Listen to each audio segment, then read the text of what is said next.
Muy buenas tardes. Saludamos a todos los directores, profesores, estudiantes, amigos y amigas aquí presentes. En nombre del Centro de Patrimonio Cultural de la Pontificia Universidad Católica de Chile, les damos la más cordial bienvenida a la charla magistral titulada Repensar el patrimonio ante la emergencia climática, realizada en el marco de la visita del académico de la University College of London, el profesor Rodney Harrison. Esta actividad se realiza en el marco del concurso que apoya reuniones científicas de la Vicerrectoría de Investigación de la Pontificia Universidad Católica de Chile, adjudicado en 2023 por el Centro de Patrimonio Cultural y su director Humberto Bonón. Esta actividad cuenta con el apoyo de las facultades de Arquitectura, Diseño y Estudios Urbanos, la Facultad de Ciencias Sociales, la Facultad de Historia, Geografía y Ciencia Política y el programa de Magíster en Patrimonio Cultural UC. Para presentar la charla magistral, invitamos a hacer uso de la palabra al profesor de la Escuela de Arquitectura y director del Centro de Patrimonio Cultural UC, el señor Humberto Bonón.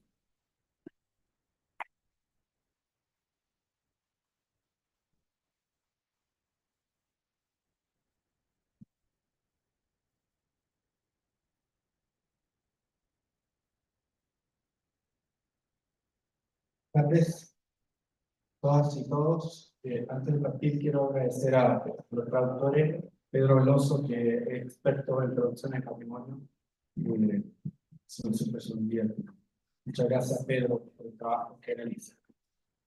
Buenas tardes a todas y todos. Bienvenidos a esta actividad que concluye la visita del profesor Harrison de Chile. En primera instancia, quisiera agradecer el apoyo que tuvimos de la Vicerrectoría de Investigación por nuestra universidad, el apoyo que recibimos de las facultades de Ciencias Sociales, el profesor Roberto Campbell, la Facultad de Historia, Geografía y Ciencia Política, el profesor Gómez, la Facultad de Arquitectura, Diseño y Estudios Urbanos, todos los integrantes del Magíster en Patrimonio Cultural para hacer de la visita de Rodney Harrison la actividad inaugural de su año académico.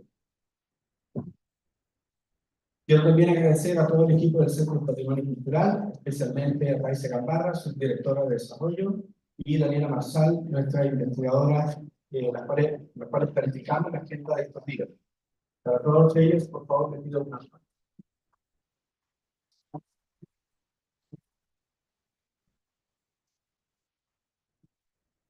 Ahora, ¿por qué Rodney Harrison?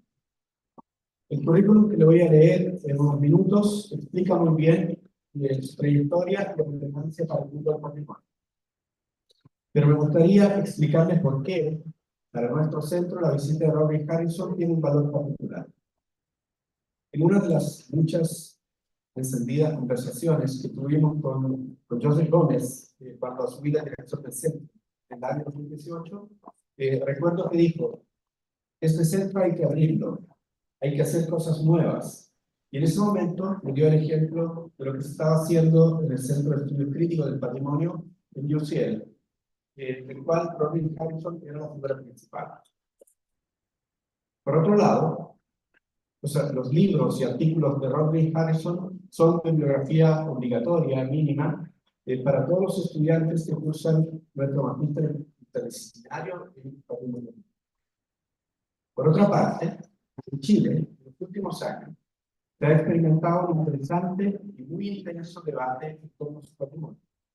Una nueva institucionalidad, la propuesta de una nueva ley de patrimonio, la nueva ley de artesanía, el debate en torno a la interculturalidad y plurinacionalidad al interior de los procesos constituyentes, por ejemplo. Las tensiones y los debates que surgieron a raíz del estallido social en 2019 en torno al patrimonio religioso y los monumentos públicos, los complejos procesos de repatriación que complican las relaciones internacionales del país, etc. Los casos son muchos y podríamos seguir. El patrimonio ha asumido un rol relevante también al interior de nuestra universidad. El apoyo sostenido que hemos recibido como centro, las publicaciones que hemos realizado en los últimos años, la creación de la nueva dirección de patrimonio, la Secretaría de Gestión Institucional, las colecciones, las donaciones, los museos, los cuales la UC participa, la Radio Beethoven, etc. Podríamos seguir también. En todos estos sucesos hay un mínimo común denominador, que se relaciona precisamente con nuestro invitado. En los últimos años nos hemos dedicado a expandir el campo del patrimonio, hemos planteado los futuros posibles para nuestro patrimonio, hemos hablado de colonialismo, de decolonialismo, de articulación entre patrimonio natural y cultural, y todo esto lo llevamos a cabo fomentando el debate crítico, generando el conocimiento y fortaleciendo la docencia, la práctica en proyectos concretos, vinculados con los territorios y con investigaciones interdisciplinarias, que van desde la minga nómada, del profesor de la Escuela de Arte, ¿no? A las humanidades digitales, solo para mencionar algunas experiencias. En fin, podemos reconocer que Rodney Harrison y su producción cultural en torno al patrimonio han marcado profundamente nuestras agendas, tanto en la universidad como fuera, y sin duda nos ha permitido iniciar procesos relevantes y muy positivos como sociedad. Tenerlo con nosotros, hoy, sentado en esa mesa, es por lo tanto un gran privilegio. Pido un aplauso, por favor.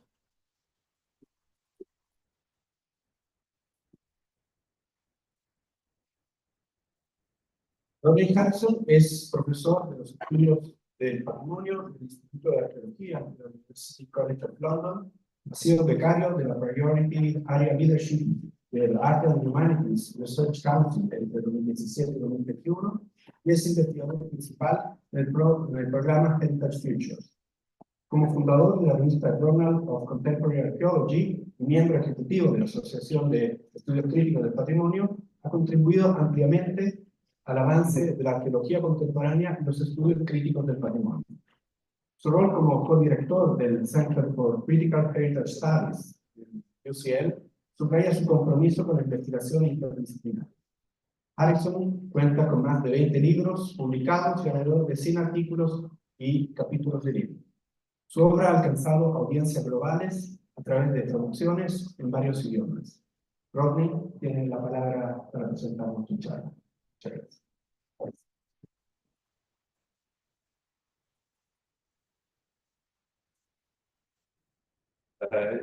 Thank you, Umberto, for that very generous introduction. Once again, I'd like to thank the University Vice Rector's Office, the Faculties of Architecture, Design and Urban Studies, Faculty of Social Sciences, Faculty of History, Geography and Political Science, and the UC Masters in Cultural Heritage Program, alongside the Centro de Patrimonio Cultural, for making this visit possible. And I'd like to especially thank Umberto Bonomo, Taisa Gambara, and Daniela Marçal for making my visit here such an inspiring, pleasant one. And thank you all for being here with us tonight, and to those of you that are joining us online. I've learned a lot in one short week here, and it's been a really fantastic trip, and I really know it again. So the last few decades have witnessed the declaration of a series of interlinked ecological and cultural crises of climate, history, race, and biological and cultural diversity, which have had and continue to have a fundamental impact on the planet and its human and non-human occupants alike. Accordingly, this talk draws on a number of recent international collaborative research projects which aim to address the role of heritage and heritage studies in the climate emergency. These projects have been characterized by collaborative partnerships with heritage sector organizations and other actors, and have sought to intervene not only critically, but also practically in the role of natural and cultural heritage preservation within the climate extinction and racial justice crisis. And they've done so by engaging organizations and publics as co-researchers in the research process, and in aiming to rethink the conscious practical role of heritage in building distinctive future worlds. But why do we need to rethink heritage, and what is it about the present moment which might prompt us particularly to do so? Well, firstly, heritage makes difference. It underpins and reinforces ideas of racial, cultural, national, regional, ethnic, gender-based and class differences. And those forms of difference have significant implications for the cultural and social governance of populations. During 2020, when the Black Lives Matter protests targeted colonial and slavery-related monuments throughout the world, we were reminded of just how important heritage is to debates regarding social inequality and racism.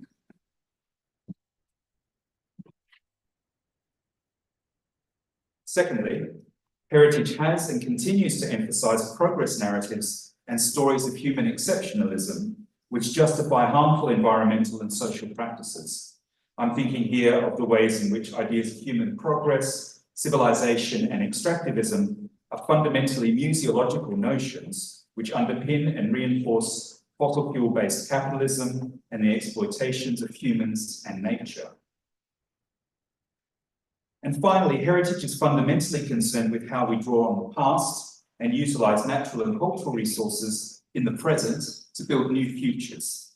The idea of the Anthropocene, the age in which humans have become the primary and fundamental driving force of planetary change, forces us to see both positively valorized and negative legacies of human behavior, such as climate change, extinction, waste, and chemical pollution, as aspects of heritage, as parts of our human inheritance, and to rethink our relationship with both positively and negatively valued forms of these inheritances of human behavior. And I want to return to these 3 points in a number of different ways throughout the course of the lecture.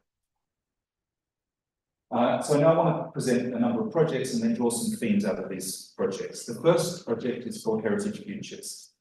It was a 4-year collaborative international research program funded by the UK Arts and Humanities Research Council and supported additionally by its host institutions and partner organisations.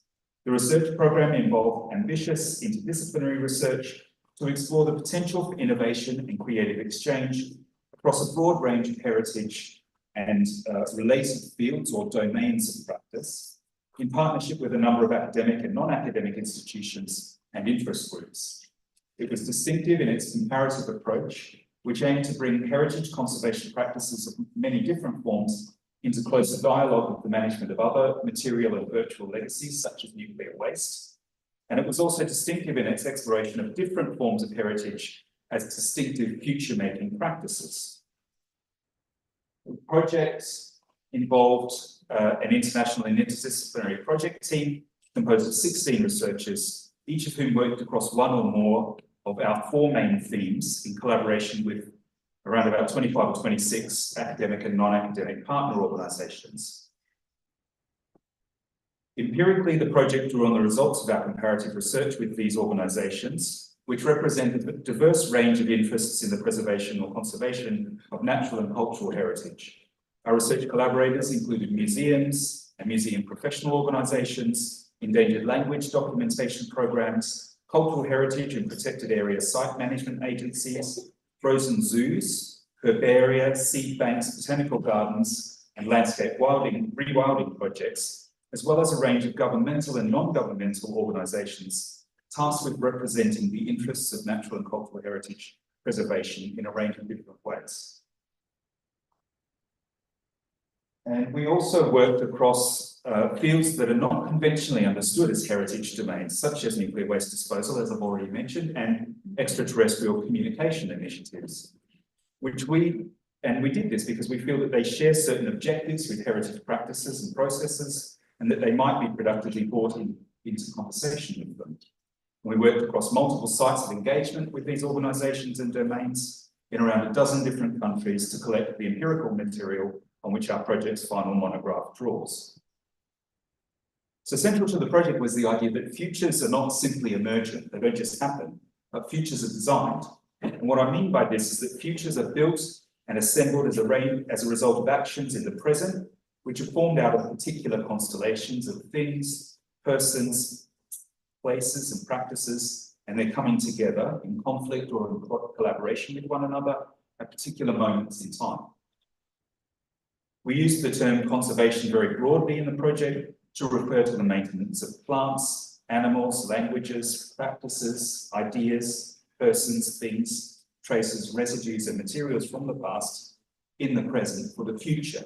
And we often hear this claim made for heritage as being something from the past that's being conserved for or on behalf of future generations.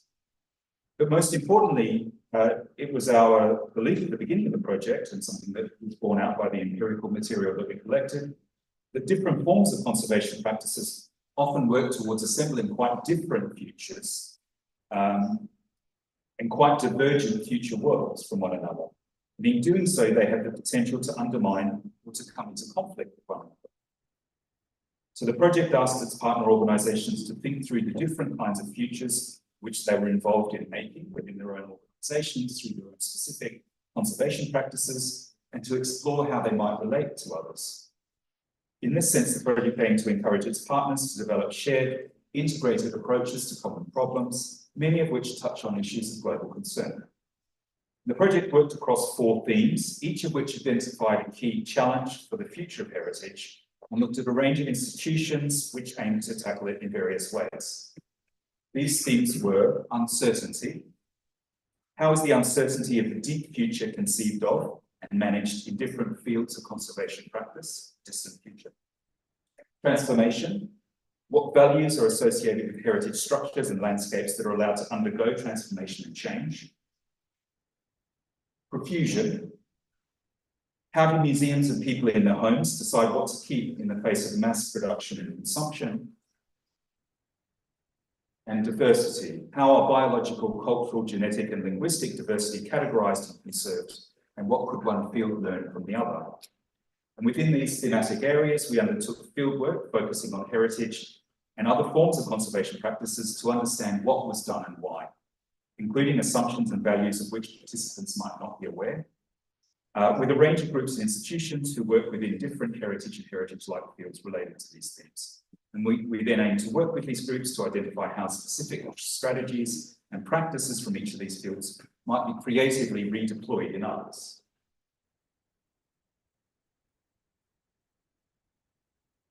Our methods drew broadly on archaeological, material, and visual ethnographies, but also incorporated documentary research, creative artistic practice, ethnographic filmmaking, and creative knowledge exchange. Our work has been strongly influenced by the forms of experimental, collaborative, and para-ethnographic practices which have characterized anthropological approaches to the contemporary, in which ethnographers come together with expert knowledge producers in the development of shared critical insights which cut across the fields in which we work. To do this, we facilitated a series of inter- and intra-thematic thought experiments, collaborative knowledge exchange events in which the researchers and members of our various partner organisations came together around field visits and collaborative workshops to explore shared questions relating to futures, world-making, and creative engagements with ruin and environmental change. These included a range of different kinds of activities, from collective visits to explore the archival architectures at the site of the long-term nuclear waste repository, which is currently being constructed by our partners SKB in Forsmark in Sweden, to thought experiments relating to the different ordering and welding practices across the various collections at Kew Botanical Gardens in London, to discussions of natural and cultural heritage transformation in contexts of climate-related coastal change on the Suffolk coast. This is a biscuit taxonomy exercise. So in looking across the range of professional fields which are implicated in promulgating such practices, the project aimed to make a specific contribution to current discussions relating to the value of comparison in the humanities and social and historical sciences, expanding them to the study of human and non-human collectives. And we did this because we felt that a comparative analysis of different kinds of natural and cultural conservation and preservation practices might develop and open up the notion of heritage in creative and productive ways, and also to help us explore what social and material work is facilitated by the doing of heritage, by heritage as a practice, which I see as a fundamental goal of heritage studies as a field of research. Through a focus on conservation or preservation as a series of distinctive, creative, dialogical engagements between human and non-human persons, objects, places, and practices, we aim to explore heritage as a series of distinctive processes rather than the end products of those practices, or indeed simply the values associated with those end products of those practices. And through a new emphasis on heritage as forms of inheritance that may be positively, negatively, or even ambiguously valued, not valued at all, we aim to bring the field of critical heritage studies into conversation with the study of other hyperobjects and Anthropocene legacies, such as waste and climate.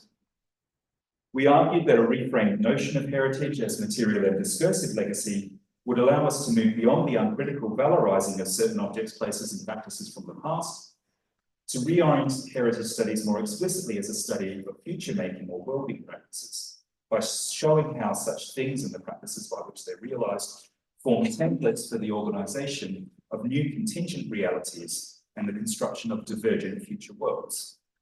Working across both natural and cultural heritage, our work was informed by Chakrabarty's observations of the ways in which research in what we might call the climate change era forces a dissolution of the distinction between natural and cultural history.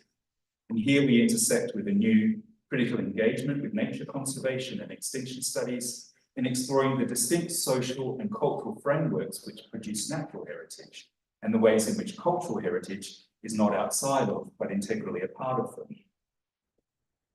Our work also connects both conceptually and empirically with recent anthropological engagements with futures and with current creative academic engagements with global climatological and environmental change.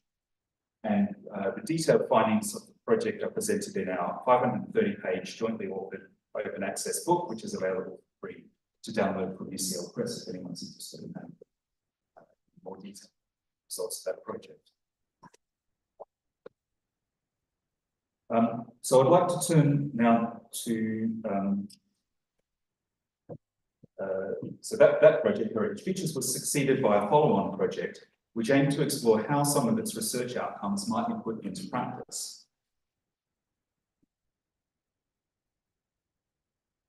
So Landscape Futures and the Challenge of Change towards integrated cultural and natural heritage decision-making was a follow-on project which developed out of the Heritage Futures project's findings that in coming decades, the need to adapt to and mitigate accelerated environmental change will require heritage and landscape managers to make difficult decisions about how to manage assets and allocate resources, and to seek new models of conservation and management practice for both natural and cultural heritage. The assertion that heritage assets are irreplaceable has traditionally underpinned a commitment by the heritage sector to protect assets from cultural and biophysical processes that may cause damage or loss of historic fabric. Many heritage stakeholders are now coming to appreciate that in some contexts, promises of continued protection may be unsustainable, and the sector is beginning to consider how to respond when change is inevitable or when conservation at current levels is no longer feasible.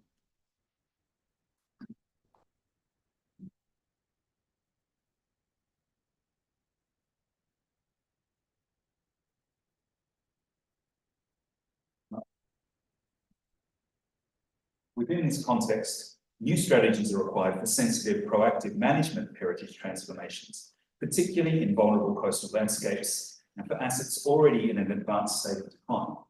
The Landscape Futures and the Challenge of Change project aim to respond directly to the challenge that accelerated climate and environmental change poses for both the natural and cultural heritage sector. The project was led by my colleague Caitlin De Silva at the University of Exeter, and we worked collaboratively with the National Trust, Historic England and Natural England, and in consultation with a wide network of practitioners.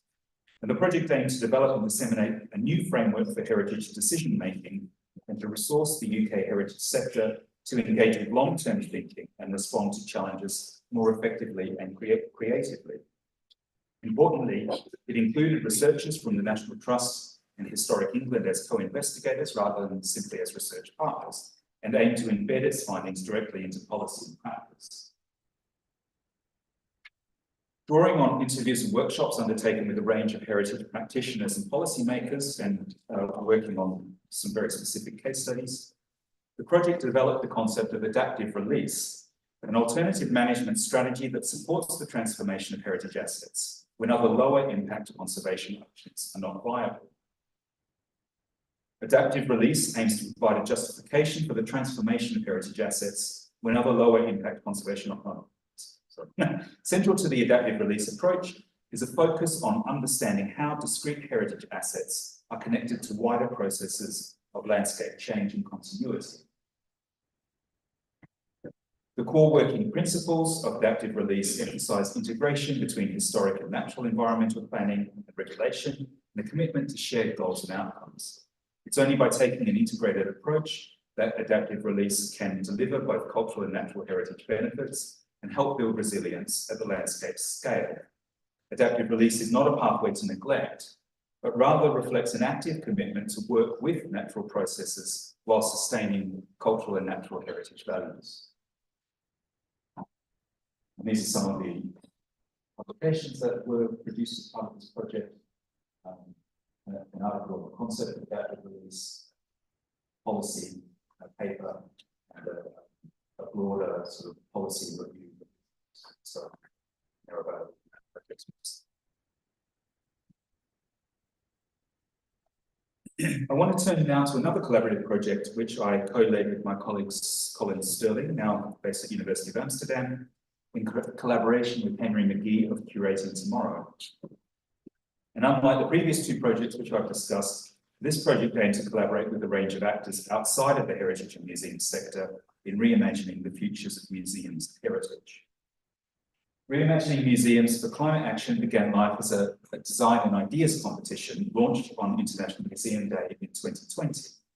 Responding to the two main pillars of climate action, mitigation and adaptation, the competition asked how museums could help society make the deep, transformative changes needed to achieve a net zero or zero carbon world. Rather than focus on a specific location or type of museum, the competition invited proposals that aimed to unsettle and subvert the very foundations of museological thinking to support and encourage meaningful climate action. We specifically asked for design and concept proposals that were radically different from the traditional museum or that explored new ways for traditional museums to operate. The responses, which could address any aspect of museum design or activity, ranged from the fantastical to the highly practical.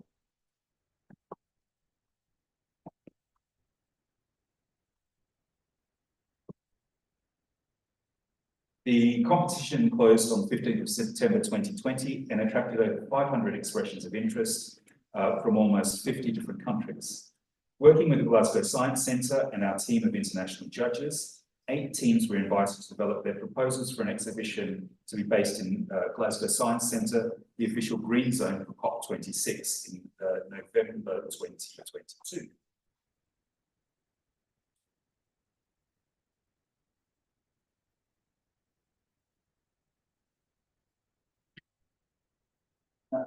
This is some slides from the submissions that we received.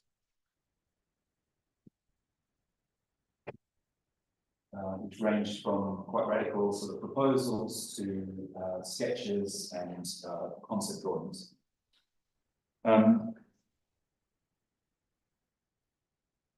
this is the first slide of the exhibition. I'll talk a little bit more about the exhibition now. So the exhibition was integrated within the Powering the Future display at the Science Centre to highlight the crucial role that cultural institutions have to play in shaping the world of tomorrow.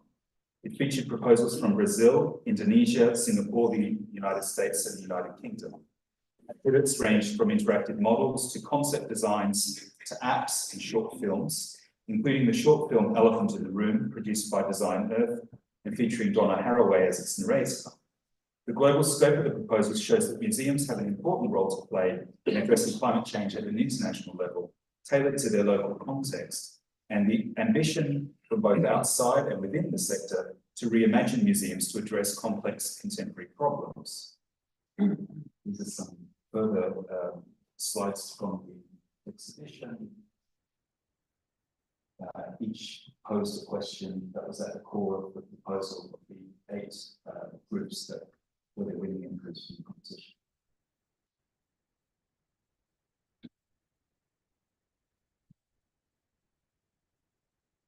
Here you can see our website, which includes open access versions of the 2 books that we produced for the project. Mobilising Museums for Climate Action, which is a toolkit which aims to summarise the results of the project for museums, and the Reimagined Museums for Climate Action exhibition catalogue, which includes a number of writings by people that were involved in this project.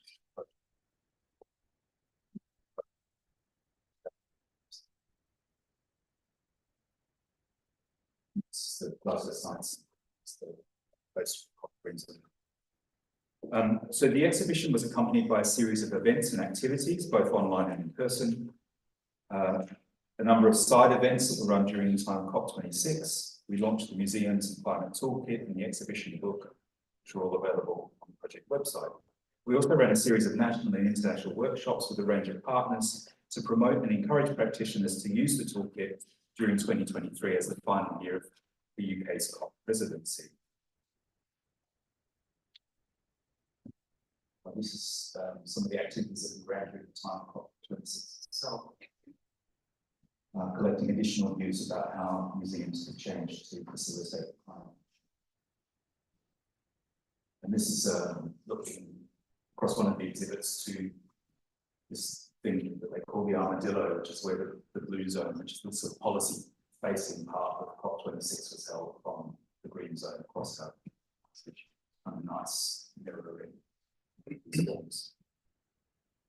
So in the museum's toolkit, we proposed 5 practical pathways to climate action: reducing emissions in museums, supporting society to reduce emissions, ensuring museums are fit for the future to adapt to climate change, supporting society's adaptation, and ensuring that climate action is fair and contributes to broader sustainable development goals. But these practical goals can only be achieved by taking further action to rethink the role of museums in society. And to this end, there are another 5 ways which I would suggest museums need to fundamentally change to reimagine themselves for climate action. Firstly, they need to reckon with their histories and the ways in which those histories continue to play out in the present.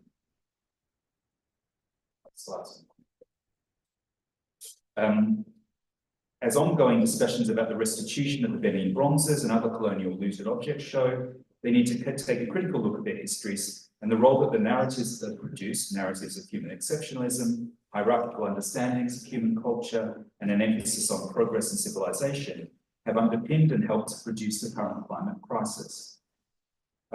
Secondly, they need to rapidly decarbonise. Museum buildings and their operations, especially things like touring exhibitions, are incredibly carbon intensive. One of the things we've been working on is a carbon calculator for museums, which is available to download from my colleague Henry McGee's Curating Tomorrow website, also for free. And this means benchmarking success differently, not in terms of numbers of visitors or in terms of the number of different places that exhibitions are being shown, but in how they interact with and facilitate social action. They need to take a critical look at who they associate with and the sponsorship that they receive, as current protests at the Science Museum and British Museum in London and the work of activist groups like Culture Unstained and Vista Oil are emphasising. In addition to telling their own stories differently, they need to tell different stories. And one of our contentions in the project is that any museum can actually be a climate museum.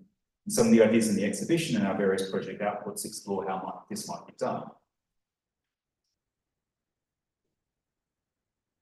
And finally, they need to see their role differently as facilitators for individuals and communities to catalyse and support them in taking the climate action they wish to take, rather than as authorities. Every part of society will need to make radical changes to ensure that global heating remains below 1.5 degrees centigrade, and probably that's unlikely now at this point. And this includes museums and the cultural sector. Museums could, and in many cases are keen to play a leading role in these transformations, but like all of society, they'll only be able to do so if they make significant changes to the ways they operate, the stories they tell and how they're told, the sponsorship they receive, and the ways in which they perceive their roles in relation to the publics that they serve. So finally, I want to turn to some of the questions around heritage and its role in making a difference.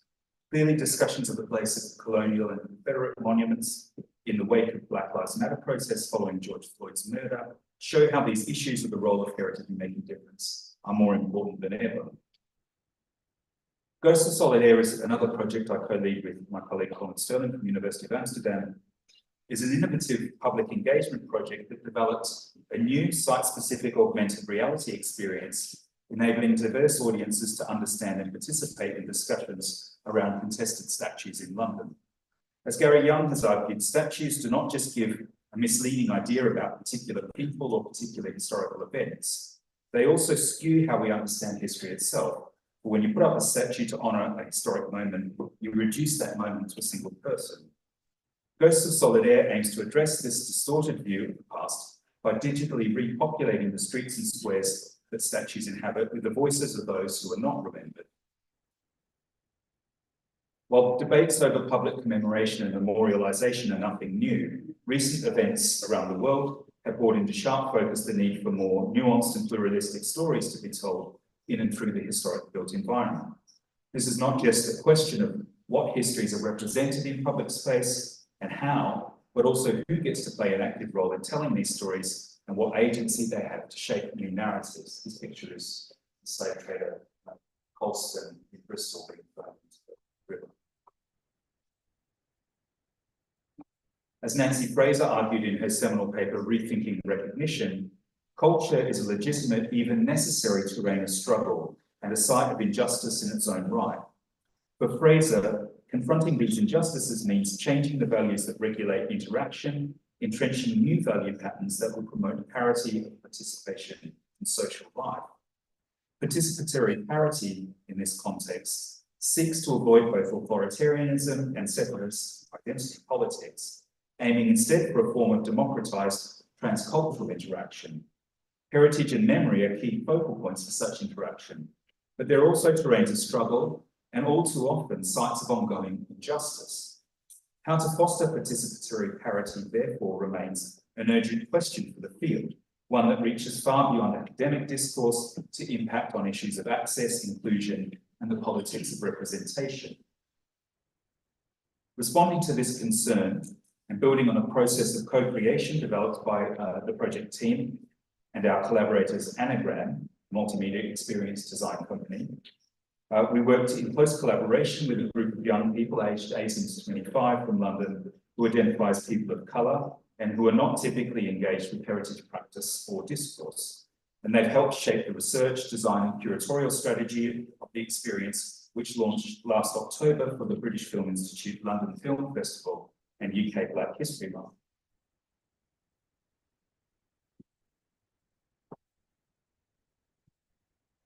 These are some of the slides from the development workshops that we ran with young people. Some of the issues that are being discussed.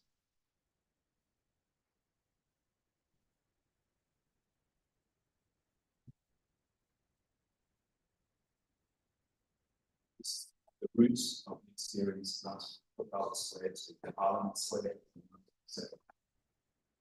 And these are very heavily populated with many different kinds of settings. This is a slide of what the experience looks like when you use it. So audiences using Ghosts of Solidaire encounter a multitude of historical ghosts jostling for their attention. A stark reminder of the many stories overshadowed by one-dimensional statues and monuments. They're invited to contribute their own experiences and sentiments to this digital assembly, helping to build a record of contemporary public debate on the memorial landscape.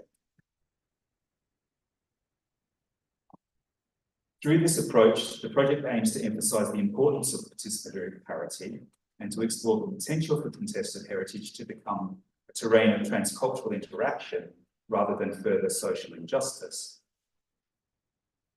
The other thing I should have explained is the current UK government's policy with statues is what's called retain and explain, which basically means people are not, government bodies and organisations are not legally allowed to take the statues down. So part of the idea of this project is to think about, you know, what can one do within the context of retain and explain to kind of further animate and engage with debates in a way that didn't involve taking statues down, even though myself I don't believe in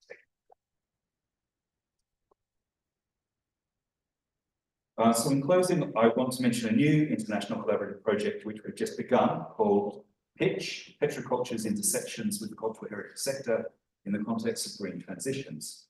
Funded by a large Horizon Europe and UK Research and Innovation grant, the project aims to enable citizens to confidently engage with the constantly changing nature of cultural heritage and its relationship to modern petrocultures, and to provide heritage practitioners and policymakers with the tools to repurpose existing and future forms of heritage to facilitate just green transitions.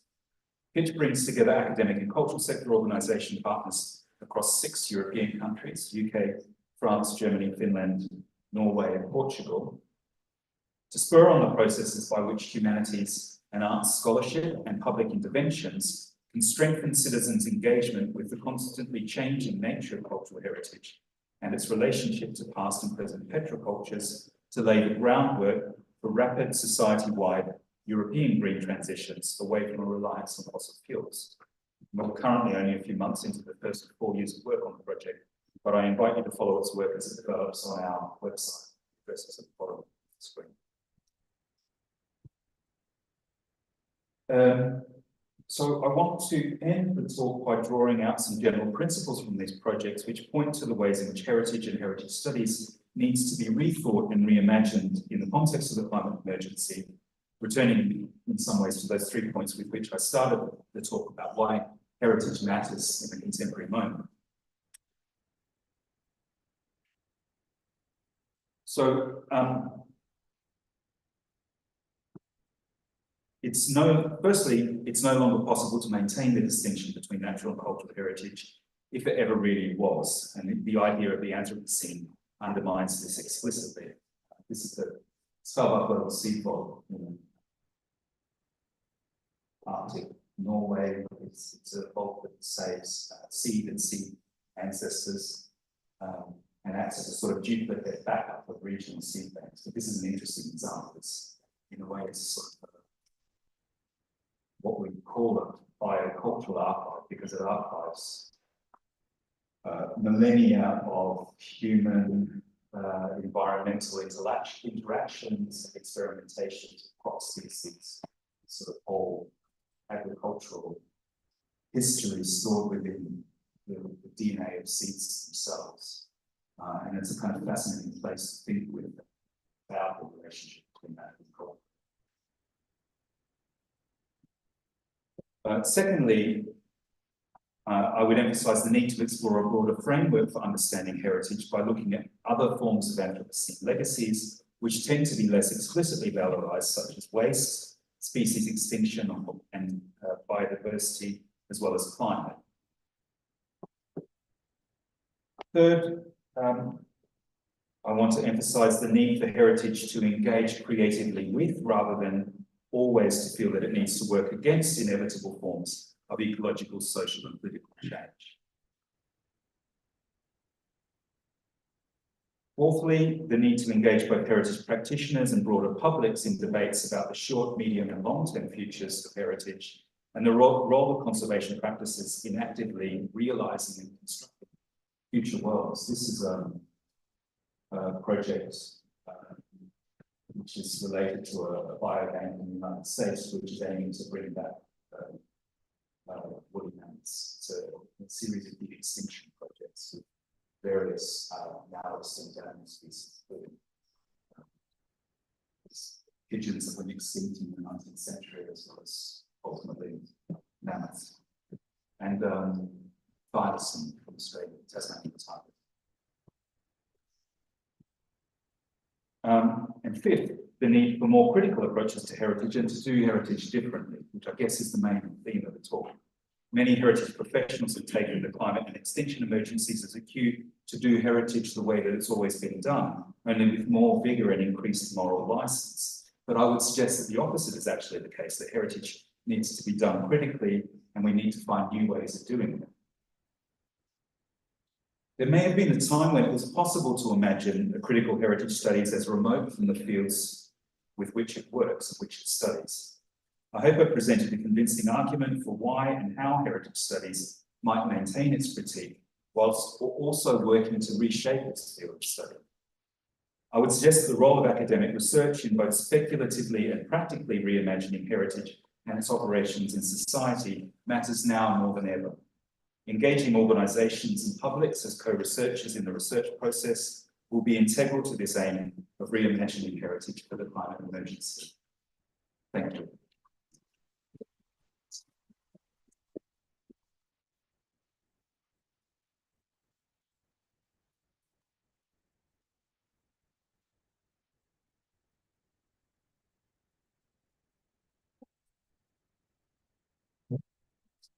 Muchas gracias, Rodney. Pasamos la palabra a quienes quieren hacer preguntas. Pueden hacer la pregunta en español, lógicamente, porque probablemente es su traductora.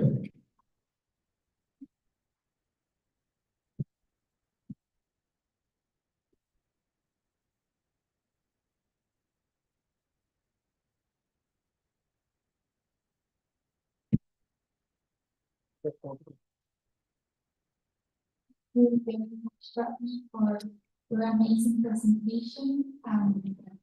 I have a very brief question regarding an article you wrote like 10 years ago about the accumulation of wealth and the need to not only to remember but also to be able to not forget or be able to forget some heritage. So otherwise, we would just accumulate all the time. So I was wondering, what are your thoughts on that today, 10 years after you wrote that paper, and the links of that with your presentation?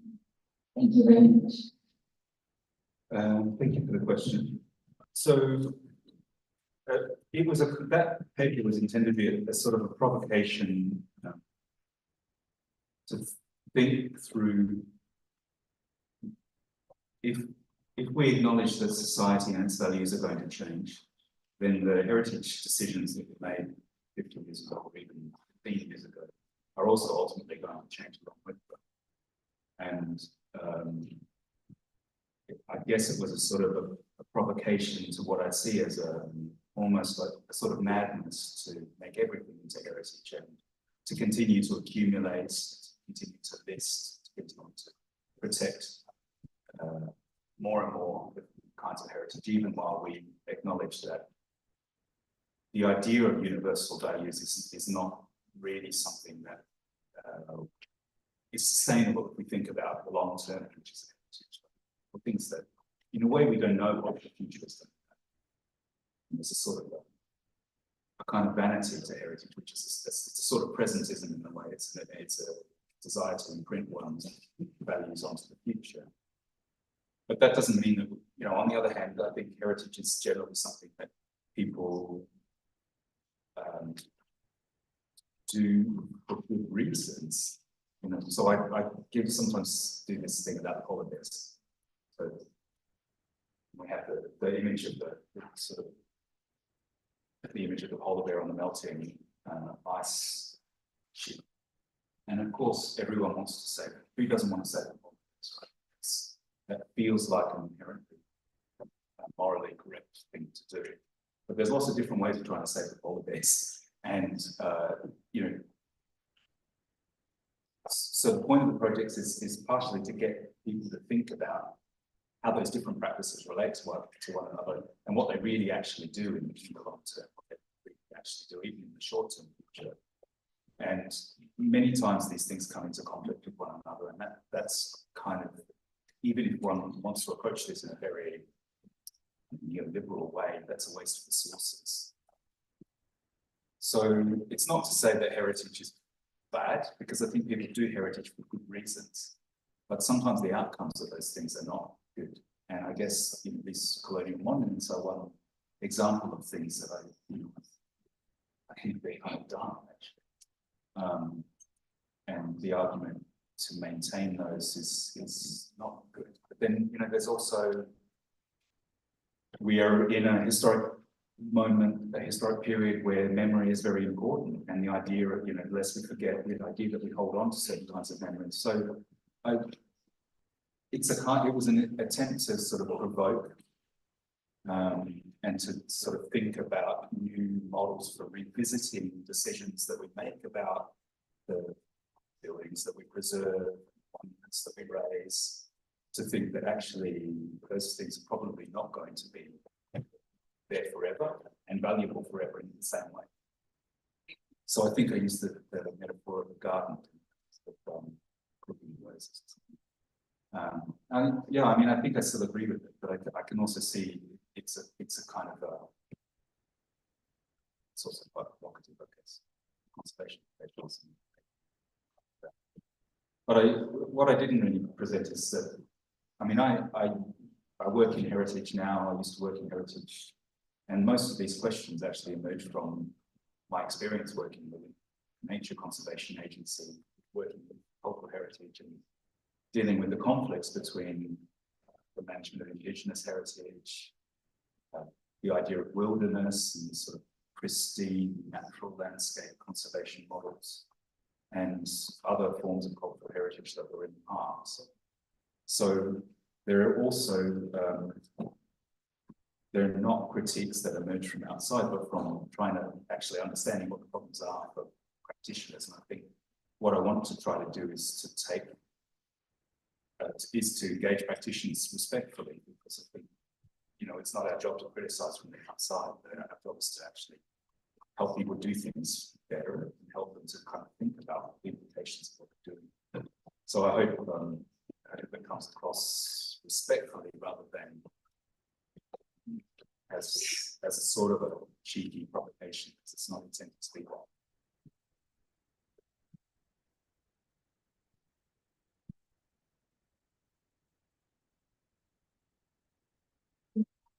I want to know on this question. I want to ask, what are your thoughts about the idea of power in the field of heritage? Because when we talk about remembering and forgetting, we also talking about who is creating this discourse of who is deciding what to remember, what to forget, what to preserve, what to destroy. And also thinking about like a crisis. There are a lot of like academics that are discussing this concept critically, this and like arguing that it's not anthropocene, but capitalism. There is something related with the economic system that we're in. There's something about our governments, about our politics. So I want to know what are your thoughts about the concept of power in heritage? Yeah, I think it's all about power. Yeah. I mean, the point about heritage being divisive, it's almost always about making a difference. Even the forms of heritage that we have been taught to valorize because they seem so harmless and grassroots and, you know, collective. There's always somebody that's excluded from these things. They're always about identity politics or making a distinction somewhere. And, you know, for me, the role of heritage studies is always about understanding this form of power and understanding the social governmental implications of those forms of difference that are produced. So I think that's very important, and the sort of Foucault and other sort of post-Foucault scholars, Shield Bembe, particularly sort of work like Paul Ravenel, are really important to me in sort of understanding those. And Tony Bennett, of course, wrote a book called Collecting Order and Government. Have really influenced the way that I kind of approach those questions.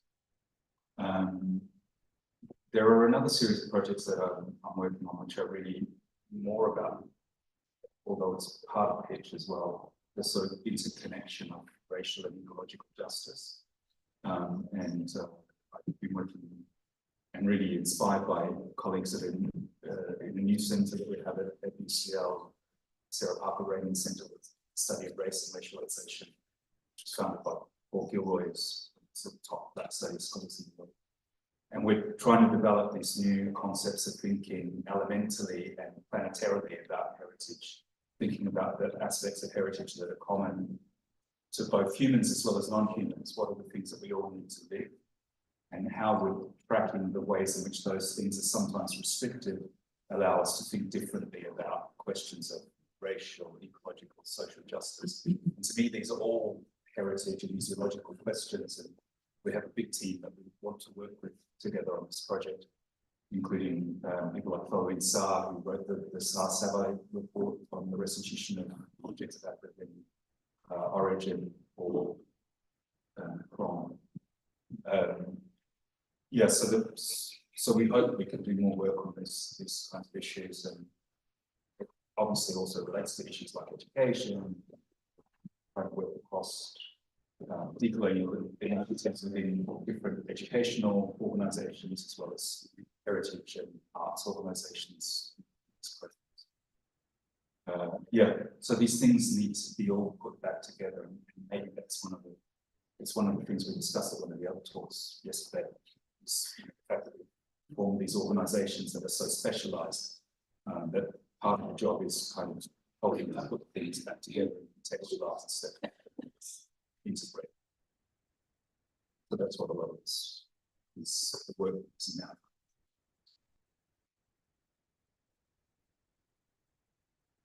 So thank you very much again for this very impressive presentation.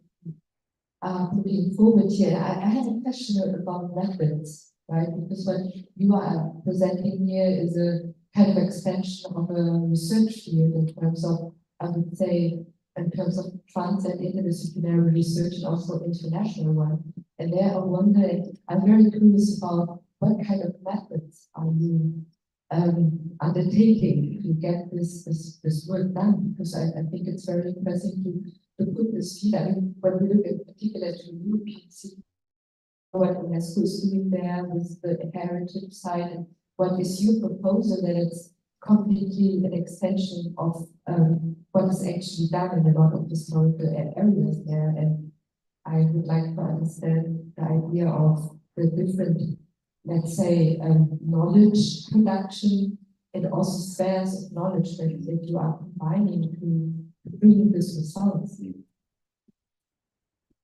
Yeah, so what I've tried to emphasize is collaboration, and in a way that these projects have tried to model something that was in my book, Heritage Critical Approaches, which is about this idea of hybrid forums where you bring together and recognize a range forms of expertise that each address aspects of a particular problem, a particular issue. Something that's done a little bit more like disaster planning, but I think at the moment with emergency, and it should be, we say, all hands on deck.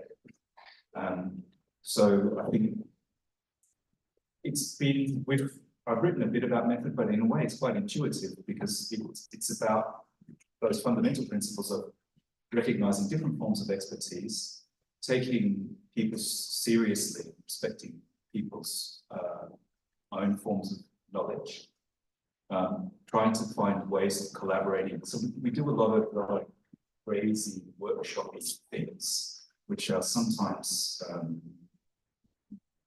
counterintuitive, and we've been very lucky to work with partners that are willing to go along with it, you know. So for example, we ran a series of workshops with professional declutterers, you know, people that help hoarders. Do you have a term for hoarding? You know, people that can't throw things away, and their houses fill up with stuff. So there are people who are psychologists, and they run these decluttering workshops in people's homes. So we thought, what would happen if we ran a decluttering workshop for museum staff? So we've sort of tried to bring together these counterintuitive fields that we think maybe somehow have something to say to one another. Yeah, so and I learned a lot from these ethnographic approaches of George Marcus. Yeah, but it's also just trying things out, and we've been lucky that our research councils have kind of funded this quite early work, and that we've had the partners that are willing to go along with us too.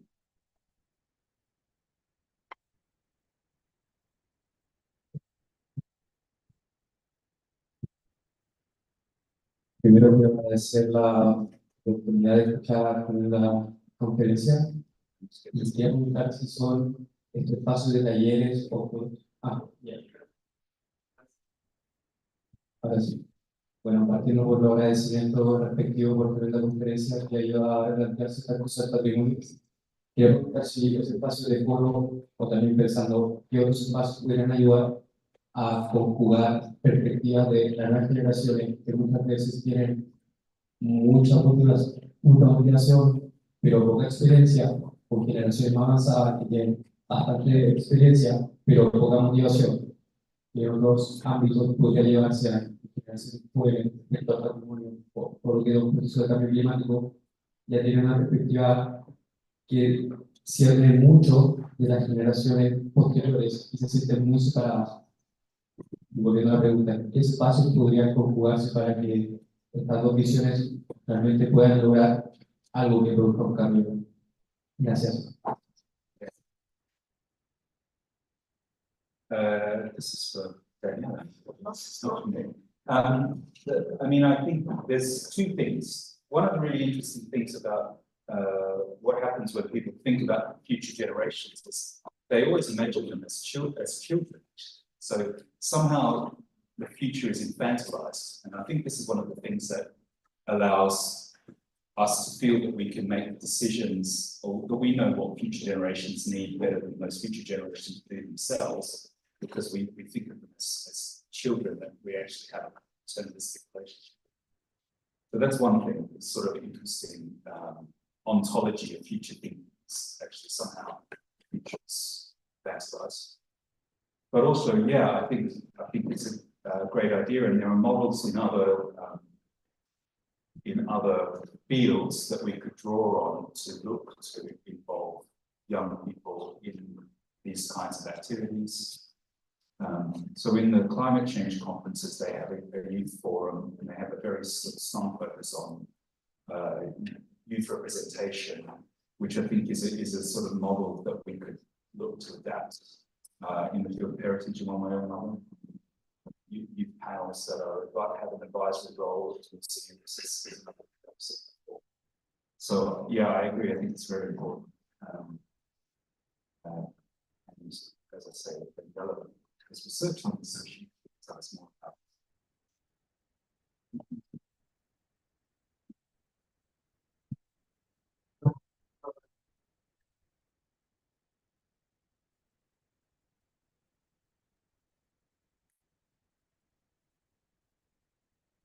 I can tell speaking Spanish now.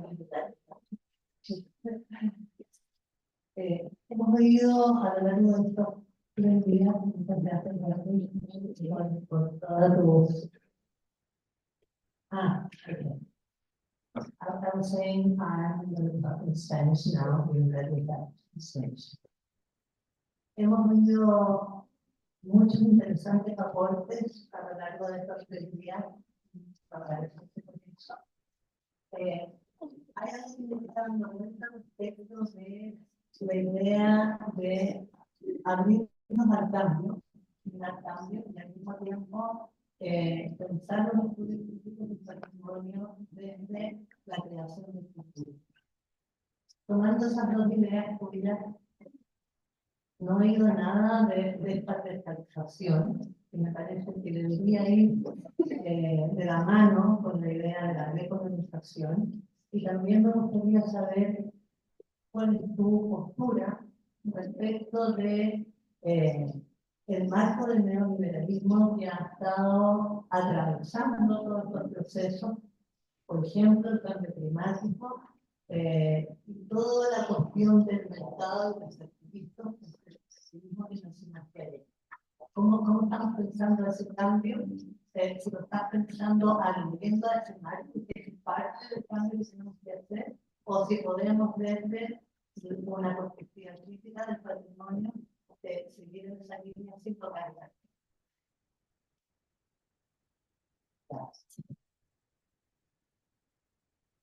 Okay, yeah, thank you for your question. It's a very good question. I agree, it's impossible. When we came to the end of reimagining museums for climate action, it became really obvious that, I may have said this yesterday as well, that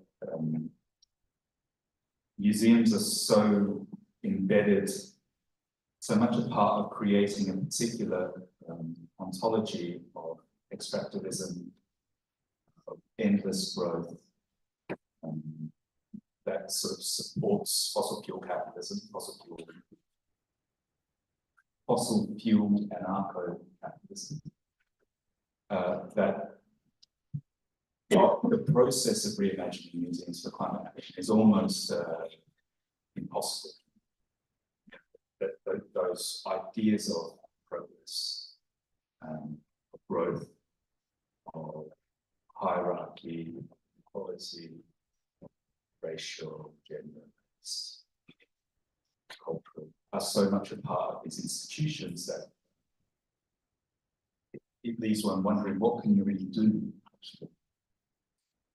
But on the other hand, you know, we have so many of these institutions, and we do live within a moment that still lives with the legacy of these. You know, we have all these museums, we have this enormous wave.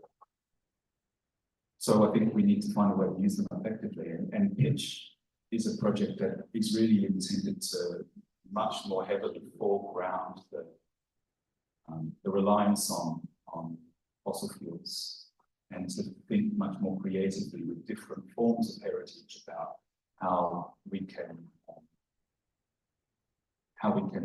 realize a new transition. So it's thinking particularly industrial, you know, like a lot of industrial heritage sites, they have a kind of petro-nostalgia built into them. It's about, you know, the good old days and the working life in the community. That's a kind of typical trope of the interpretation of industrial heritage. And obviously that doesn't help at all. That actually that drags us down. So how can we tell different kinds of stories of the industrial heritage, which actually help people to understand the reasons why we're in transition? That is important. So we're looking at industrial heritage sites, science museums, but also interpreting parts of the landscape that have been really damaged by mining or gas extraction. So we're going to work up in the fracking fields in Groningen, Netherlands. We're going to make a biking track around these really damaged landscapes that has a sort of set of interpretation around the impact on the landscape of gas extraction. So yeah, it's an attempt to sort of try to do that, and also to bring some of the sort of colonial legacies, to think about how these frameworks of extractivism are continuing to play out, what it might look like to do something different. But I think it's a sort of challenge. On the one hand, what I would say, we just need to get rid of them, because they're so much part of the infrastructure of the way of thinking that it's now impossible to maintain. But on the other hand, we don't want to waste the things that we have. And you know, museums particularly are still considered to be trusted institutions, and people turn to museums for knowledge. So that relationship, I think, can be employed productively and for good as well as for bad. Yeah. Did that answer?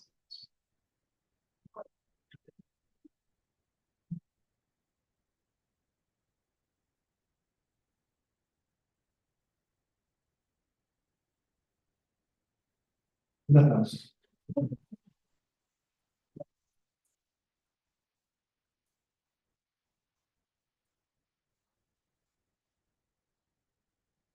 Muchas gracias, profesor Harrison, por compartir su experiencia con nosotros.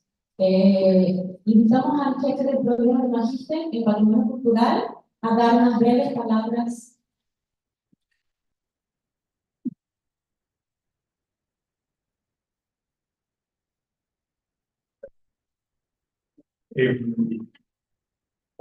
Quisiera principalmente agradecer a la Vicerrectoría de Investigación y a los facultades que han hecho posible la visita del profesor Harrison y que haya albergado también esta conferencia magistral de los magísteres.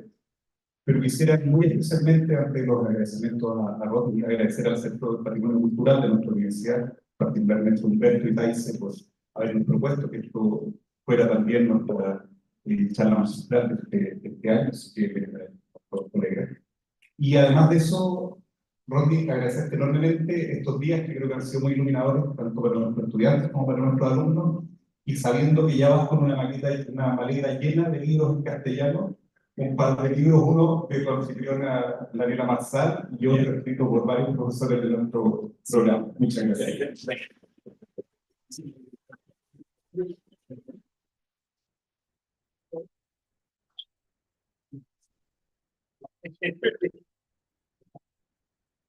Muchas gracias. Junto con agradecer a cada uno por vuestra presencia, les invitamos a todos y todas a compartir un vino de honor en el patio aquí afuera. Muchas gracias.